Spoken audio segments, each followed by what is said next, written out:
Madam Vice President, you just laid out your economic vision for the future. Yeah. But still, there are lots of Americans who don't see themselves in your plans. For those who say these policies aren't for me, what do you say to them?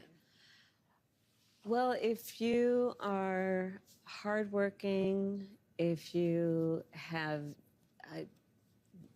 the dreams and the ambitions and the aspirations of what I believe you do, you're in my plan. You know, I have to tell you, I really love and am so energized by what I know to be the spirit and character of the American people. We have ambition. We have aspirations. We have dreams. We can see what's possible. We have an incredible work ethic. But not everyone has the access to the opportunities that allow them to achieve those things. But we don't lack for those things. But not everyone, you know, gets handed stuff on a silver platter. And so my vision for the economy, I call it an opportunity economy, is about making sure that all Americans, wherever they start, wherever they are, have the ability to actually achieve those dreams and those ambitions, which include, for middle-class families, just being able to know that their hard work allows them to get ahead, right? I think we can't and we shouldn't aspire to have an economy that just allows people to get by. People want to do more than just get by. They want to get ahead. And I come from the middle class. Look, my mother raised my sister and me. She worked hard.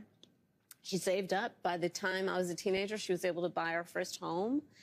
And, you know, home ownership for too many people in our country now is elusive. You know, gone is the day of everyone thinking they could actually live the American dream. So part of my vision for the economy is let's deal with some of the everyday challenges that people face and address them with common sense solutions, such as affordable housing. Over the last 4 years, there have been tremendous economic wins, and you've just laid out a big plan. But still, polling shows that most likely voters still think Donald Trump is better to handle the economy. Why do you think that is? Well, here's what I know in terms of the facts.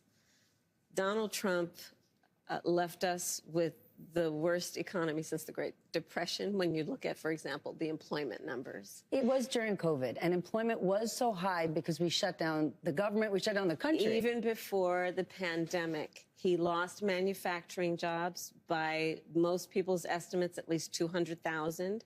He lost manufacturing plants. Ask the auto workers how he lost auto plants. We have grown over 20 new auto plants. He has an agenda. Let's just deal with right now going forward, not to mention what happened in the past.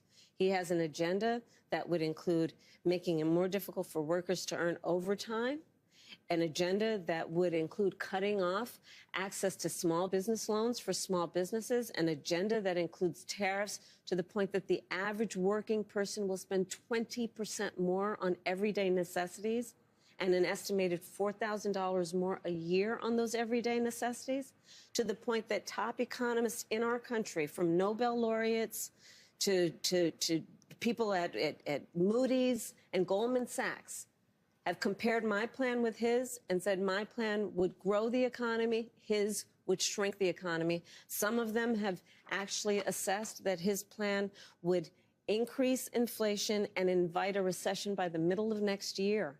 So the facts remain that Donald Trump has a history of taking care of very rich people. And I'm not mad at anybody for being rich, but they should pay their fair share.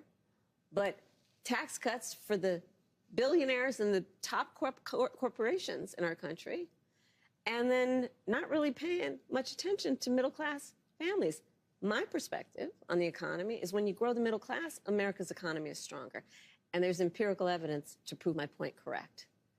Then let me ask you about taxes, because lots of people will say, I don't like Donald Trump, but he cut my taxes. He didn't just cut corporate taxes, he cut individual taxes. Now, that expires next year, and there's some people confused saying, I don't know what's going to happen next year. Under a Harris administration, at what income level should someone expect their taxes to go up, and that state and local tax deduction that's currently capped and matters to a lot of people in blue states, are you going to lift that cap? So first of all, when it relates to anybody making less than $400,000 a year, your taxes will not go up. Your taxes will not go up. And in fact, under my plan, taxes for 100 million Americans will actually be cut, including $6,000 a year for young couples for the first year of their child's life in a tax cut, a tax credit, essentially, by expansion of the child tax credit. And why is that? Because during the first year of a young couple, of a person's child's life, they're going to need help buying a crib, buying a car seat. And we all benefit when they're actually able to do what they naturally want to do to take care of their child. And expanding that child tax credit, or you mentioned housing before, giving that extra money for a first home. If you can't raise corporate taxes, or if GOP takes control of the Senate, where do you get the money to do that? Do you still go forward with those plans and borrow? Well, but we're going to have to raise corporate taxes, and we're going to have to make sure that the biggest corporations and billionaires pay their fair share. That's just it. It's about paying their fair share. I am not mad at anyone for achieving success, but everyone should pay their fair share. And it is not right that the teachers and the firefighters that I meet every day across our country are paying a higher tax than the richest people in our country. Bill Gates just said it this week. If he was in charge of taxes, he would have paid more. But how do you find that line to make sure corporations are paying their fair share, but they're not leaving our country? Well, listen, I work with a lot of CEOs. I have spent a lot of time with CEOs, and I'm going to tell you that the business leaders who are actually part of the engine of America's economy agree that people should pay their fair share. They also agree that when we look at a plan such as mine that is about investing in the middle class, investing in new industries, investing in bringing down costs, invest in entrepreneurs like small businesses, that the overall economy is stronger and everyone benefits. Part of my plan for the economy is investing in new industries in a way that we have active partnership with the private sector. I've worked with the private sector my entire career. Even as vice president, working with some of the biggest banks and biggest tech companies to increase by billions of dollars the money going into community banks to increase access to capital for small businesses. Why do those biggest corporations and CEOs do that? Because they know those kinds of investments, like in our small businesses, in startups and entrepreneurs, actually strengthens America's economy overall, and everyone benefits. So this is not about bilking anybody, but it is certainly about saying, let's make sure that we create opportunities for everyone to grow wealth. I believe that it is not sufficient, and it should not be our goal to just make sure everyone is working. That should be the baseline. That should be a given. And let's create an economy where people have the ability to buy a home, to start a business, to take a nice vacation from time to time, right? For people who want to buy a home, yes, getting a $25,000 kicker would be great. But it's not just affording a home. We don't have enough in this country. You're absolutely right. And one of the main problems are regulations and rules, strict rules at a local level. How does the federal government cut through all that red tape and get down to, I don't know, the suburbs of Pittsburgh and say, we're going to have to build some affordable housing here? How do you connect the two? So you're absolutely right. So across our country, people rightly are concerned about the cost of housing. So it's home ownership, to your point. We need more supply. That is, without any question, part of the solution. Creating more supply under my plan includes creating tax incentives to work with the private sector and home builders. Part of my goal and the plan would be to create 3 million new housing units for rent and for ownership by the end of my first term. It includes also what we must do to cut red tape. You're absolutely right. It takes far too long, and there's too much bureaucracy associated with home building. And I say that as a devout public servant.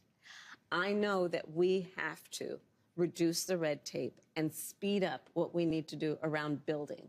And that is going to require working from the federal level with state and local governments. And it's going to be different in different places, depending on the needs of that community, the needs of that local government, that municipality, but working in consultation and coordination, and also around incentives that we can create. For example, some of the work is going to be through what we do in terms of giving benefits and assistance to state and local governments around transit dollars. and looking holistically at the connection between that and housing, and looking holistically at the incentives we in the federal government can create for local and state governments to actually engage in planning in a holistic manner that includes prioritizing affordable housing for working people. Then let me ask you a business that matters a lot to this town. Yeah. U.S. Steel. Yes. Right? When you think Pennsylvania, when you think Pittsburgh, you got the Liberty Bell in Philly, and you got U.S. Steel in Pittsburgh. That's right. A Japanese company wants to buy them. You are opposed to this idea. Many people are. But if the deal doesn't go through, they have said people could lose jobs, they could close mills, they could leave the state of Pennsylvania. I mean, that is like moving the Liberty Bell to Newark. So which is more important? It's most important that we maintain America's ability to have American manufacturing of steel by American workers for a number of reasons, which includes, again, back to the point of growing our economy and how I think about the economy overall, investing in new industries. There is not a new industry that I can imagine that is not going to require steel as a manufacturing of steel as a fundamental part of what it accomplishes.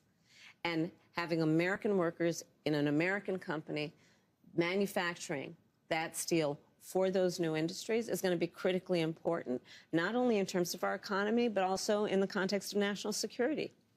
Most people now realize if we didn't, before the pandemic, and the strain on supply chains and an over-reliance on foreign manufacturing, that we have to be intentional about U.S.-based manufacturing.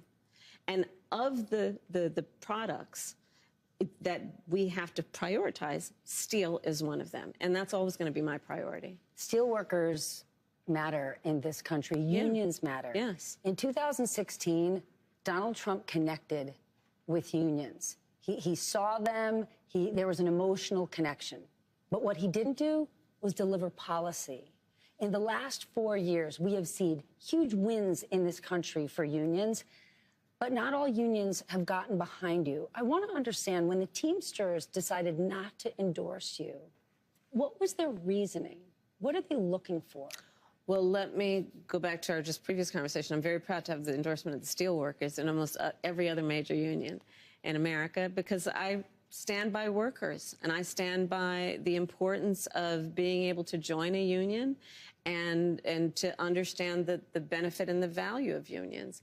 And I understand the importance of investing in new industries and working actively with the private sector to grow our economy. But I'm asking because there's this idea, we want something more from her. What is it? Well, here's the thing, that back to your point about previous election cycles, Donald Trump made a whole lot of promises that he did not meet, and one would argue broke. Look at Lordstown. He said he was going to... Don't sell your homes. Yeah, don't sell your homes. And what happened? It shut down. Outsourcing under Donald Trump. His policies that are about putting, tens to hundreds of % tariffs. John Deere. Yes. Yes. So part of the challenge, and I don't disagree that it's a challenge, got to earn the vote of everybody, is reminding people of fact, regardless of what somebody says in a small rally somewhere. And I think that's really important. And that's part of what I'm doing in this campaign, is to remind people, just like here in Pittsburgh, of the reality of who has stood with union labor, who stands for American manufacturing, who stands for American jobs. Can I ask you about tariffs? Because you just mentioned it. It's not just with one company. Donald Trump's sort of big idea is this broad-based tariffs across the board.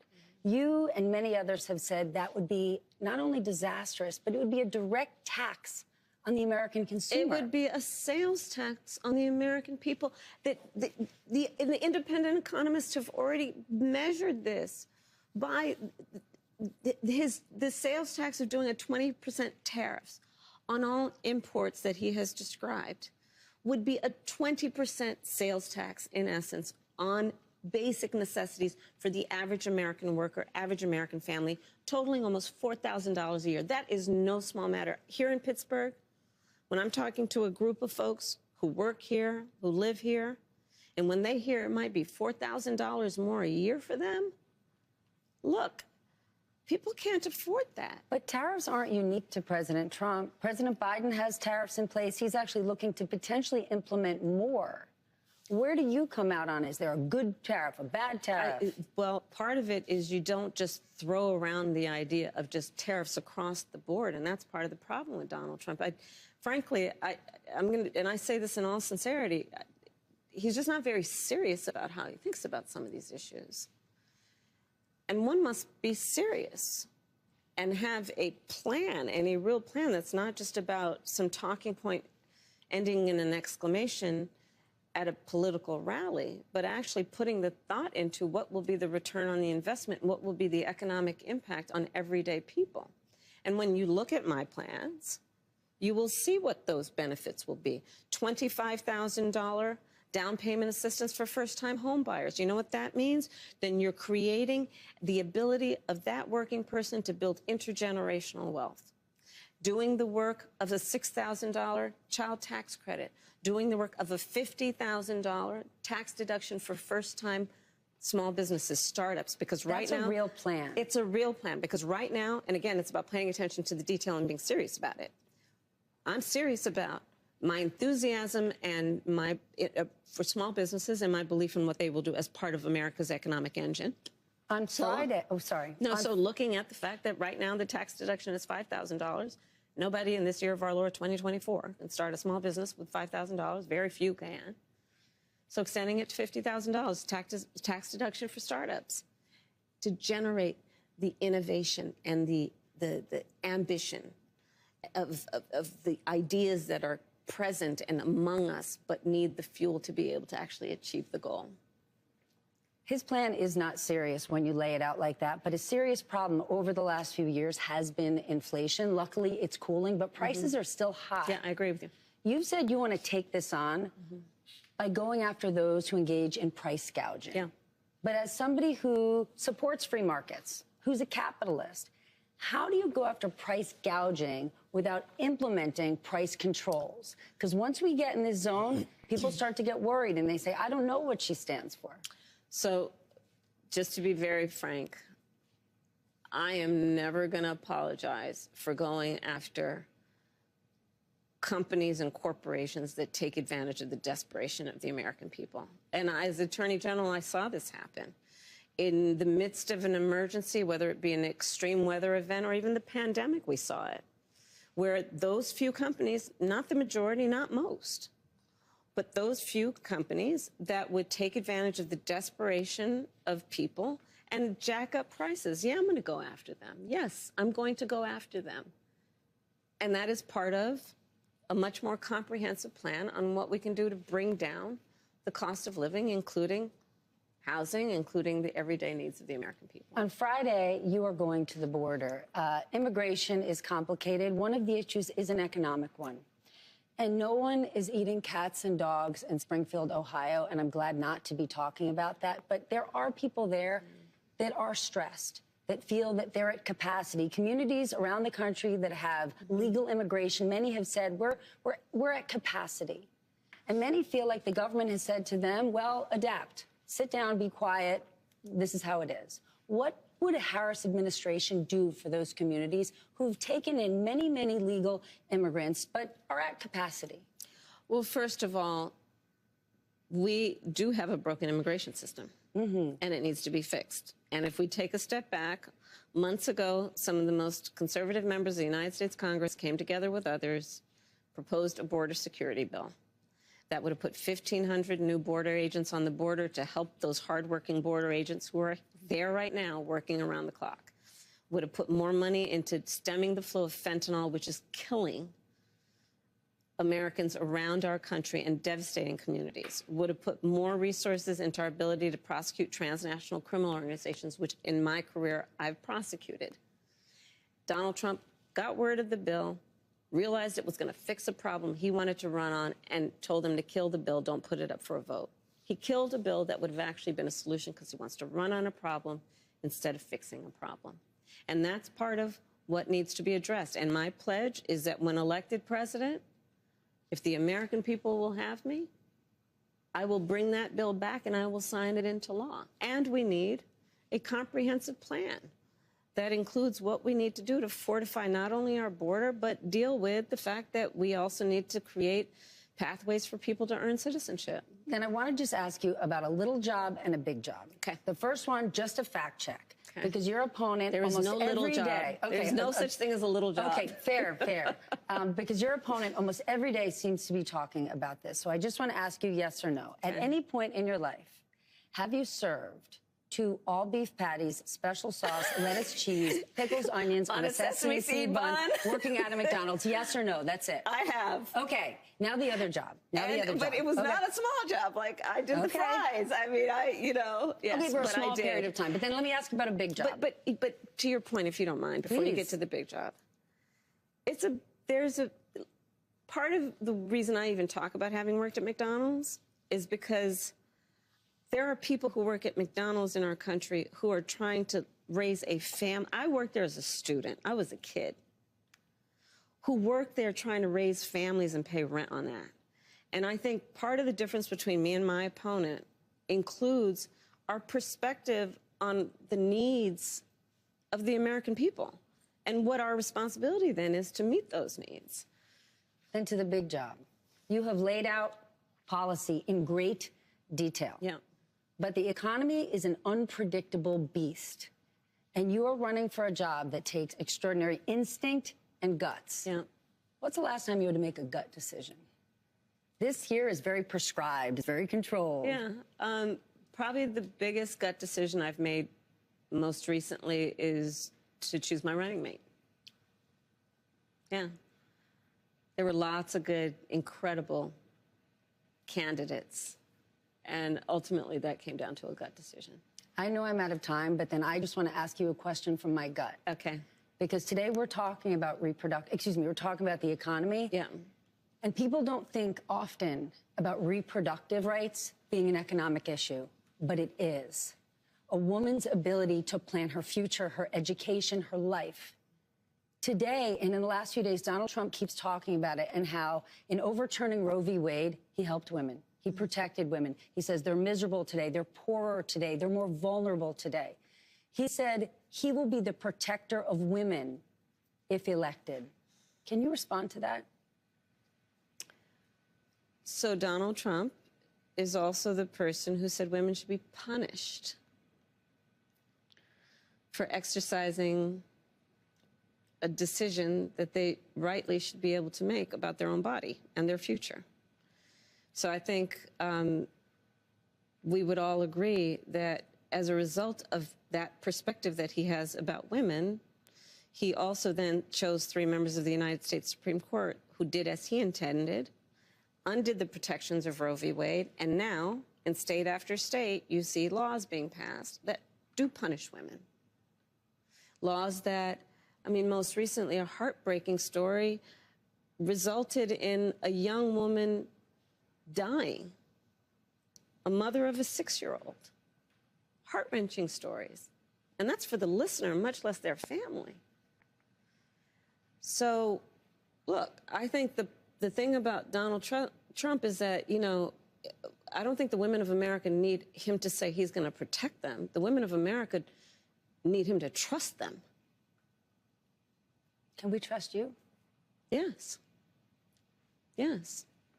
I am not perfect, but I will tell you, I'm always going to put the needs of the people first. Madam Vice President, thank you for your time today. Thank you. Thank you.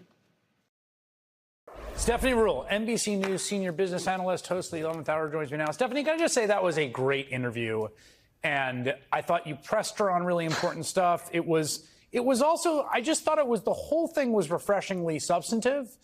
This was you can say I don't like that policy or I do like that policy, but it really was about here, the earth we live in, the kinds of decisions you're going to make. And it wasn't pie in the sky stuff. So very, very well done job. Let me just start by saying that.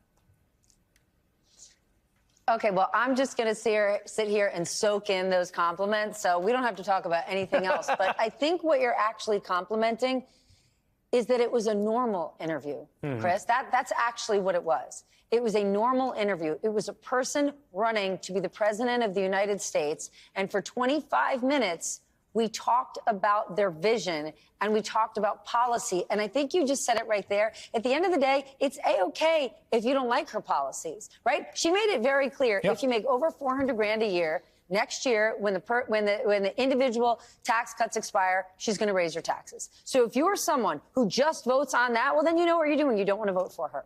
And I think that it's just that we're so desensitized in that so many interviews that we do, we're forced to cover so much lunacy or so much crazy or so much fact checking or get distracted by so many issues that aren't core policies that serve the American people. What you saw right there was just a sort of a classic interview with somebody running for president. I thought the point that there's a number of really interesting exchanges. I thought the exchanges on tariffs was really interesting, particularly where you said, look, which is true. You know, I think people think we live in this free trade era, which we do compared to previous, but there's also lots of tariffs on lots of stuff. Presidents have unbelievable unilateral authority to apply them. I remember George W. Bush doing this on aluminum and steel. I remember, obviously, Trump did it. Joe Biden, as you noted, he basically said, look, where are you? And I thought her answer was interesting, which is basically like, well, it kind of depends, right? But we're not going to throw up a 20% tariff around the whole country, which is not a serious idea. But I think that's the important part, sort of the nuance, because I'm going to be honest, President Biden has tariffs in place. He's held a lot of Donald Trump's tariffs in place. And the White House doesn't like to talk about it. They don't like it when you ask them about it, because everybody has gotten in this zone of like, Trump's the tariff guy. We're not the tariff people. We're here on the other side. And what she did right there is kind of explain that it's complicated, right? We're a country of 330 million people. Our economy is complicated, right? In the same way, is the economy good or bad? It totally depends. So tariffs, if used in the right places, can work. And one could watch that and say, well, she didn't give a clear, direct answer. That's okay, because we are not talking about clear or direct issues. The question about inflation and prices, this to me is it's sort of one of the most frustrating aspects of this campaign. The thing that people are 100% correctly, rationally, and understandably reacting to is 2 or 3 years of the highest rate of inflation we've had in a generation, which has been incredibly unpleasant. It spiked the prices of things. Things got more expensive. The issue, of course, is that period was basically born of the end of the pandemic and the supply crunch, and a combination of that and monetary policy has brought it down. So now you got this weird situation where both major party candidates kind of got to say what they're going to do to bring prices down, even though what everyone's reacting to is an issue that is a little bit in the past. You see what I'm saying? Like, so she's got the price gouging thing, which I thought was a good answer, but in some ways, no one's really talking about the real thing. It is a little bit in the past. And listen, lots of people are angry that grocery stores have made so much money and they shouldn't. And I'm not defending grocery stores, but we should remember when we're like, we need to put price controls on things. There are tons of businesses that are not high margin businesses. And there are lots of years when those industries are not making a ton of money. But what I find interesting, when she talks about looking into price gouging, people freak out and they're like, look, she's a socialist. I knew she was going to be a socialist. This woman is not a capitalist. And they bug out over it. Donald Trump this week was like, when I become president, look at the interest rates you're paying on credit cards. I'm going to cap that. There's no way they can do that. Like, he's going full on. A unilateral announcement of a 10% cap on credit card interest rates. Free markets guys. Correct. You know, when I call like ride or die capitalists about this, they're like, oh, it's nonsense. He's just talk and talk. But when she says anything that even sniffs like it, they're like, see, she's a socialist nutball. So it's completely crazy, but you've got candidates that are trying to address an issue that has the American people angry, and the American people aren't thinking about what you just mentioned, which is remember where we came from, a pandemic. Finally, let me just ask you this. I'm editorializing here, but I feel like the times that I've seen the vice president on her feet, which would be since she became the nominee, which would be, you know, the interview she did at CNN, some of the local interviews she's done, the things she did with Oprah, the debate, the interview with you, like, she's obviously quite adept. She's quite deft. She's quite fluid. It does seem to me like it would benefit them and benefit the public just at a deep substantive level to talk more about this stuff. Like, I feel like I learned something. Okay, I think that 100%. Because what's crazy is that Donald Trump gets so much credit and has for the last 9 years of the fact that, people have access to him and he says what he thinks and he just lets it rip. But much of what he says either doesn't make sense or it's not true. Yes. She actually was perfectly reasonable. And listen, there's some things she's not giving you a direct answer on because she's a politician. Right. But I agree with you that getting a chance to speak to her, getting for the American people to hear from her more. Right? What do you do with the fact, if you're her campaign, when people hear over and over, I don't really know what her policies are, and they can say, well, look, we have this book and it has 82 pages. I guarantee there are people who watched tonight who went, oh, taxes only increase if you make over 400 grand, because there's all sorts of people like, well, my tax cut's going to run out. Maybe my taxes are going to go up next year. They're not really reading the 82-page plan. And so I think the more, and she doesn't necessarily have to do with us, the more she sits down, I mean, she's a great interview. I sat down with her for 25 minutes. Yeah, go talk. You might not have liked all of her answers, but she had one for every single question. Well, that was great. I learned a lot. Excellent job, my friend. Stephanie Ruhle, thank you. We have some breaking news this evening to bring you tonight involving the mayor of America's largest city. This one, the New York Times is reporting tonight that New York City Mayor Eric Adams has been indicted on federal charges. NBC News has not independently verified that report, and the Times reports that those charges remain sealed as of this evening. So we do not know what those charges are and what they include or do not include. Joining me now is Joyce Vance, former U.S. attorney and an MSNBC legal analyst. Joyce, just to reiterate what we have now, NBC News can report that New York City Mayor Eric Adams is expected to face federal charges by prosecutors out of the Southern District in New York, and those charges could come as soon as tomorrow, according to two sources familiar with the matter. Joyce, just your top line reaction first to the fact that the feds are charging potentially, reportedly, the mayor of New York City. If that is, in fact, what happens, Eric Adams will become the first mayor in New York City history to be charged while in office. Your thoughts? So I think this looks like a classic federal public corruption investigation. Unfortunately, the Justice Department has repeatedly been in the business of indicting mayors who are involved in corruption. That doesn't come as a surprise, I don't think, to anyone. There have been a number of investigations here. Joyce, I'm going to let you turn your phone off if you need to. I'm going to do it magically. It Siri, happens. Stop my alarm. It happens. Just in terms of, you're talking about a classic corruption investigation. What we know is that the feds were interested in potential illegal foreign donations. The countries that have been mentioned in the reporting, again, we do not know if this is going to be in the indictment, included Turkey, Israel, China, Qatar, South Korea, and Uzbekistan. Lisa Rubin mentioned there are maybe up to 5, 6, or 7 different federal investigations. How would those work? I mean, what is the sort of pecking order of those investigations, and sort of how do you expect them to work in concert vis-a-vis these indictments that we're going to be seeing tomorrow morning?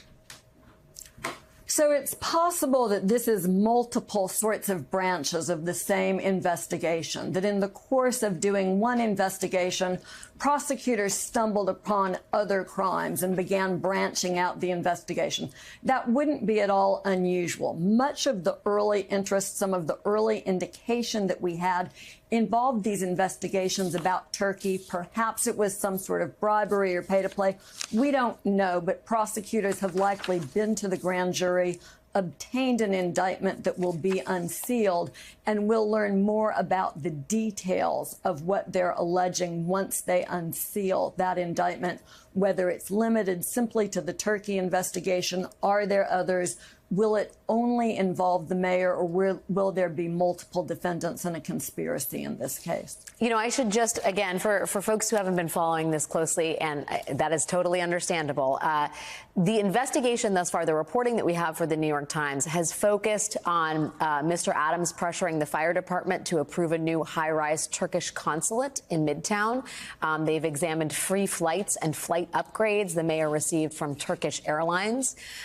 They have also looked at the 2022 World Cup in Qatar, which the mayor attended, as well as information about the tickets he got to the World Cup in Qatar. I mentioned this in my conversation with Lisa Rubin. We're also looking at Israel, China, Qatar, South Korea, and Uzbekistan. Joyce, they seized the mayor's phones, several, I say phones, plural, maybe just phone singular, but what would you imagine they would want to get out of the seizure of the mayor's phones in a case like this? Right. So the forensic investigators who look at phones are very sophisticated and able to obtain data sometimes that the individual whose phone it is believes that they have deleted or can't be recovered. So it can be useful simply for recovering addresses and contacts and patterns of communications. If you have the appropriate probable cause, you can get communications themselves. You might see searches on the phone. What has the individual whose phone you've seized been searching for? Phones are a gold mine, a real treasure trove for investigators that can help you develop linkages between individuals and events, as well as providing specific evidence that's used to further a prosecution.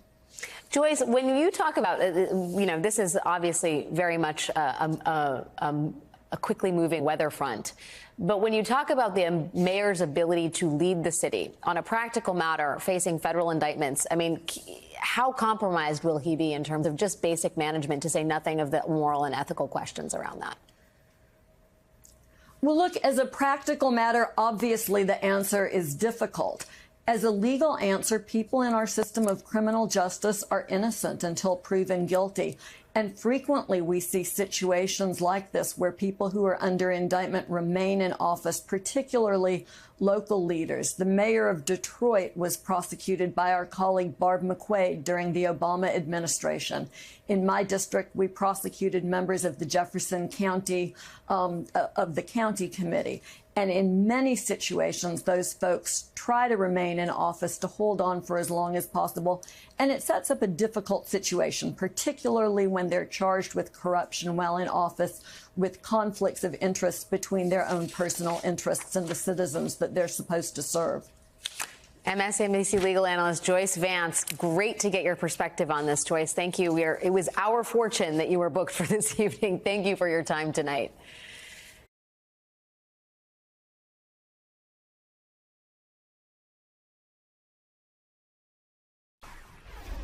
Today, speaking to the Economic Club of Pittsburgh, Vice President Harris invoked the words of the most successful candidate for president in history, the only candidate who, before term limits, was elected President of the United States 4 consecutive times. As president, I will be grounded in my fundamental values of fairness, dignity, and opportunity. And I promise you I will be pragmatic in my approach. I will engage in what Franklin Roosevelt called bold, persistent experimentation.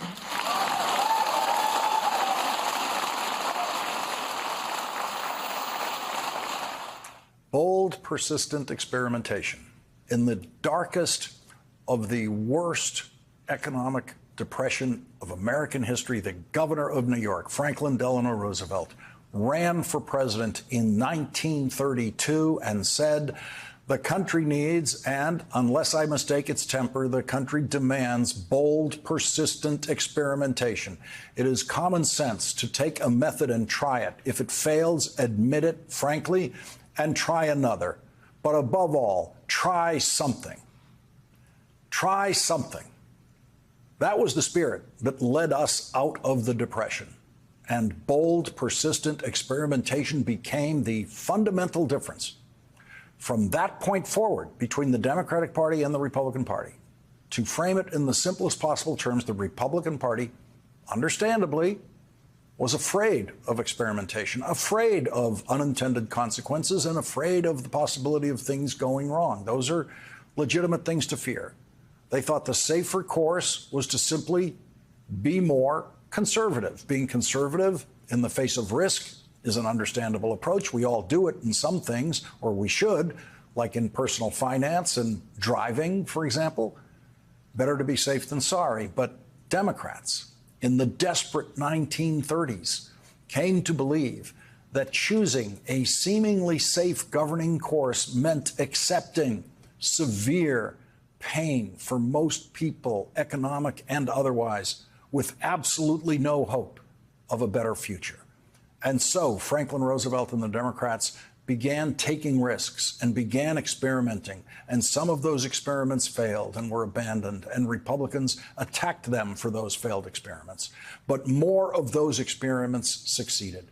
Experiments like a federal minimum wage, experiments like government-mandated overtime pay, experiments like banning child labor, and the grandest, most elaborate, and riskiest experiment that the Roosevelt decade of bold, persistent experimentation came up with, the creation of Social Security, which became the single biggest governing success in the history of bold, persistent experimentation. At first, Republicans opposed Social Security, following their conservative impulses. But when it quickly became the government's most successful and popular program, the Republicans stopped publicly attacking it, and the country came to take it for granted almost immediately. So much so that Social Security was not even an issue. And Franklin Roosevelt's successful re-election campaign for president after the Social Security Act was enacted. Vice President Harris went to the important Electoral College state of Pennsylvania today to talk about economic policy, because one of the things that voters get very wrong in polls is the majority belief that Donald Trump's ideas about the economy are better than Kamala Harris's ideas. The vice president is able to talk about economic life in America in a way that Donald Trump never can, a way that understands and has lived through the stress of family budgeting. I understand the pressures of making ends meet. I grew up in a middle-class family. And while we were more fortunate than many, I still remember my mother sitting at that yellow Formica table, late at night, cup of tea in hand, with a pile of bills in front of her, just trying to make sure that she paid them off by the end of the month. Like so many Americans, just trying to make it all work. Every day, millions of Americans are sitting around their own kitchen tables and facing their own financial pressures. Because over the past several decades, our economy has grown better and better for those at the very top, and increasingly difficult for those trying to attain, build, and hold on to a middle-class life. In many ways, this is what this election is all about. The American people face a choice between two fundamentally very different paths for our economy. I intend to chart a new way forward and grow America's middle class. Donald Trump intends to take America backward to the failed policies of the past. He has no intention to grow our middle class. He's only interested in making life better for himself and people like himself, the wealthiest of Americans. You can see it spelled out in his economic agenda, an agenda that gives trillions of dollars in tax cuts to billionaires and the biggest corporations, while raising taxes on the middle class by almost $4,000 a year, slashing overtime pay, throwing tens of millions of Americans off of health care, and cutting Social Security and Medicare. In sum, his agenda would weaken the economy and hurt working people and the middle class. You see, for Donald Trump, our economy works best if it works for those who own the big skyscrapers, not those who actually build them, not those who wire them, not those who mop the floors,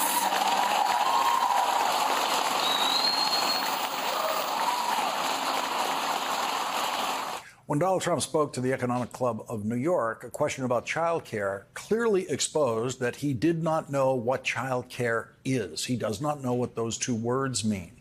Today, the vice president talked about child care and elder care in a way that no one in the Trump family ever could. We'll also cut the cost of child care and elder care.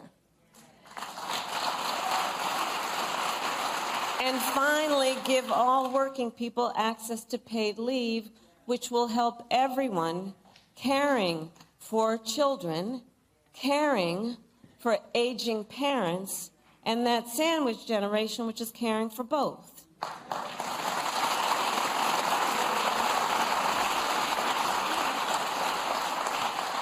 So I have a personal experience with caregiving.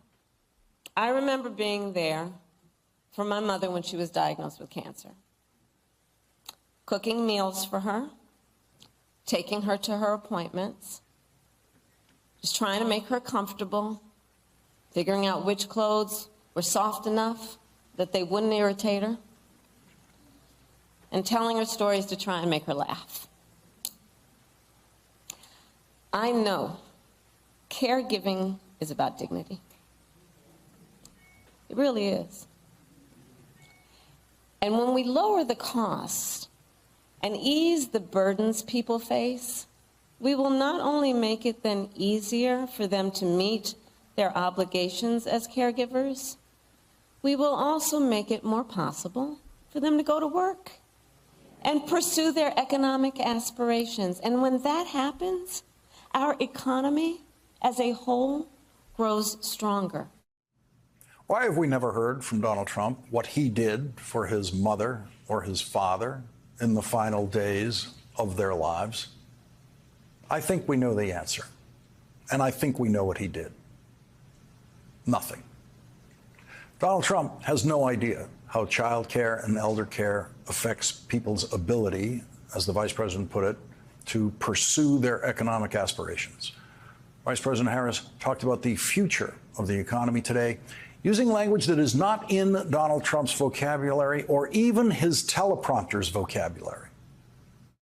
I will recommit the nation to global leadership in the sectors that will define the next century. We will invest in biomanufacturing and aerospace, remain dominant in AI and quantum computing, blockchain and other emerging technologies, expand our lead in clean energy innovation and manufacturing,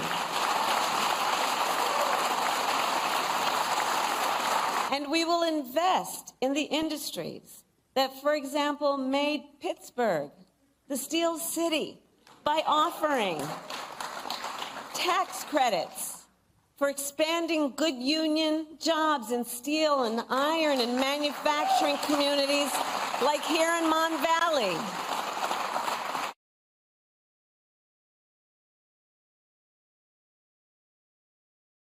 Joining our conversation is billionaire businessman, entrepreneur Mark Cuban, live for us in the room in Pittsburgh. You missed our big build-up. Everything that we say about you is sure to trigger Kamala Harris's opponent, Donald Trump. But I want to hear from you what parts of this will resonate with the kinds of voters she still needs to move into her column ahead of November. Well, the big question, obviously, is the economy. And, you know, the people on the right, they're always talking about being a Marxist or a communist, which is ridiculous. And she really put that to bed today. She was very clear that she was going to partner with business. She was going to give business incentives to grow, that she respected and supported every size business from small to large. And that really the future of our country militarily, economically, is going to be driven by new technologies that she understands and that she supports. It's just just so different from what Donald Trump is doing, and I think it's a real positive for the entire business community. I mean, she didn't sound like a politician, Mark. We were talking about how, you know, she turned to the audience and really the country with her question. You know how long it took to build the Empire State Building? 1 year. I mean, she's sort of aligning herself with how all of us see the things that confound us, and saying, as president, I'll ask why. I'll get to the bottom of why it takes so long. That sounds like the kind of advice you might appreciate. Oh, no, I loved it, right? When she talked about the Empire State Building and the Pentagon being built so quickly, I had no idea. But she had also talked prior to that about removing red tape, about allowing building to happen faster so that we can get things done. And she talked about being open to new ideas so that when somebody comes in with a better way to do it, we'll iterate, we'll review, we'll do it a better way. Whatever's the best way, that's what she wants to do. She said very clearly she is not an ideologue. She doesn't care about supporting what the historical ideologies were. She wants to do the right thing. She wants to help the economy. She wants to help the middle class. She wants to help businesses grow, which benefit the middle class. She said all the right things. One of the things that she did very effectively, and it wasn't the bulk of the speech, is the burns on Donald Trump were brutal. She went after him for the Carrier plant in Indianapolis, offshoring jobs. She said 200,000 manufacturing jobs were lost. She described him as the, quote, biggest loser ever on manufacturing. Why does Trump even have the perception of being good on the economy? I mean, he's a good salesperson. You know, he talks a good game, but it doesn't mean he follows through or gets the job done. And that's part of what she has to communicate. And I think she got a good start in doing that and was able to communicate that with Carrier as an example. Look, the starkest difference between the two, Donald Trump wants to threaten companies. We saw him threaten John Deere with a 200% tariff. That doesn't do anything to make John Deere's business better. In fact, it makes it easier for Chinese companies to compete with John Deere even after a 10 or 20% tariff. What did Kamala Harris say? She says she's going to incent companies to grow and build. She's going to offer tax incentives. She's going to make it easier to borrow money, the things that companies need to grow. So one is a hammer and the other is a carrot, right? How do we help businesses grow? That's such a stark difference. The other huge difference between the two, Donald is just so impetuous. He's so impulsive in everything he says about policy.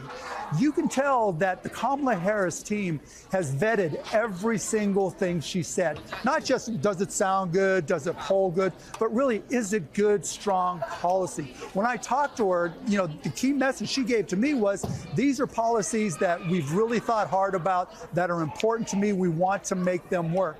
She's not just a sales rep just saying what she thinks the customer might want to hear. She's a good CEO who says we need to do this right because I'm responsible to my stakeholders and we need to make sure we do it the right way. You could not have a greater difference between two candidates. You are such an interesting advocate for her as the leader on the economy, for her as the pragmatist. And I wonder, I've seen you asked questions about your thoughts about Donald Trump, but I wonder, you're sort of a conversion story, right? You knew him. I think at some point you supported some of what he was for, and you've had an about face. Can you just tell us your Donald Trump story? Yeah, I mean, I've known him for 25 years. And, you know, I've had various interactions with him, got to, you know, talk to him. We weren't best friends, but in 2015, when he came down the escalator, in 2016, early on, I was like, okay, this guy is not a traditional politician. But I also presumed that he would start to learn and really take an interest in the job and what it takes to run the country and, you know, learning the issues and the details. And I got to the point where I realized he had no interest in learning. He had no interest in details. He had no interest in really finding out what it takes to be successful with any policy. And it was kind of crazy. You know, one time I spoke negatively about him, and he sent me the way he sends an email, right? He writes it out, somebody scans it, and then someone sent that as an email to me, and he said, what happened? And literally what I said to him is, Donald, you're not taking the time to learn the issues. You're not taking the time to learn the details. That is a problem that I can't support. And that's where we kind of diverged and went in our different directions. And he hasn't changed.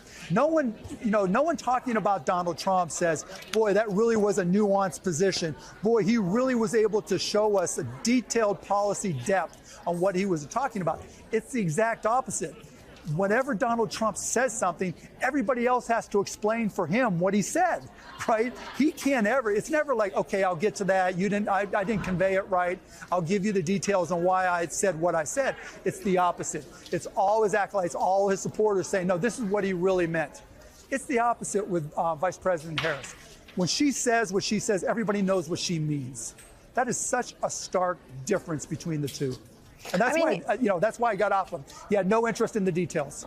Well, and it's such a bad bet. I mean, how do you explain any of your peers in business standing with him? His policies are anti-growth, they're protectionist, and his instability seems like the greatest liability any democracy or any economy could contemplate.